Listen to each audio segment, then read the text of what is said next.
Assalamu alaikum, my dear students, dear viewers, and my dear best friends. As far idealism in education is concerned, we discussed and meaning of idealism and aims of education. Dear students, in today's video, we are going to discuss idealism and curriculum. What type of curriculum, what type of subjects, what type of knowledge, what type of activities, what type of teaching, learning procedure idealists want in the system of education. Dear students, as you are aware that idealists give more importance to ideas, values, and thoughts.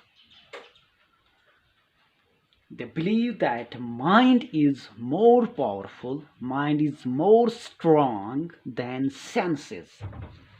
The physical appearance is more important than ideas. Our thinking process, our reasoning process, our reason is more important than our senses. So they want development of new ideas, generation of new ideas, generation of values, moral values, and generation thinking, reasoning. They want things like which generate from our reason, from our mind. For this very purpose, in order to generate new ideas, in order to generate values, in order to develop the thinking process of the students, idealists believe in subject-centered curriculum. Means they teach different types of subjects. They focus on the content of different subjects for the purpose of aesthetic development. They want the aesthetic development of students. They want intellectual development of students.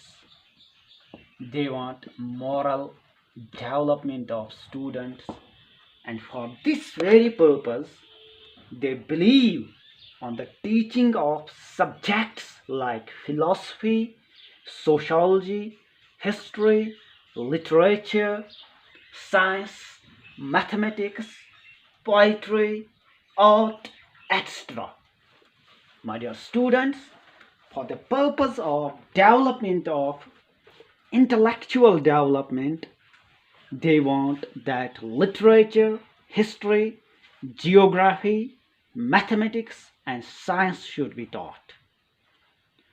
For aesthetic development, or for the development of aesthetic sense, my dear students, while we appreciate art and beauty, for that very purpose, they want to teach art and poetry.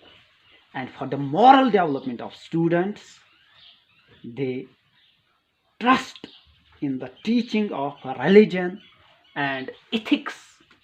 Means they want aesthetic development, and for that very purpose, they believe in the teaching of subjects like art, poetry, drawing, etc. For moral development, they focus on the teaching of religion, on the teaching of ethical principles of different religions. And for intellectual development, for a reason to develop, for mind to develop, for generation of new ideas, for understanding of past, they believe in teaching of philosophy, in teaching of history, in teaching of literature, in teaching of science, in teaching of mathematics. They trust their past, they trust their literature in order to understand our past, so that we can generate newer and newer ideas on the basis of our existing ideas. They give importance to the past. They give a significant importance to our past experiences with this logic that on the basis of past literature, on the basis of existing ideas, we have to generate newer and newer and newer ideas among our students. So, when we say that they believe in subject-centered curriculum, it's not like the traditional curriculum where teacher is active and students are passive. No, my dear students, idealists want that teacher has to ask questions. He has to make the child to understand the content of the subject and like a thinking human being, like a mentally active human being, he has to generate newer and newer ideas on the basis of existing ideas. So they give importance to the students. They want them to generate new things on the basis of existing things. This is what idealists want to include in the curriculum of teaching learning process. Hope, my dear students, you will enjoy this video. Thank you. Thanks a lot.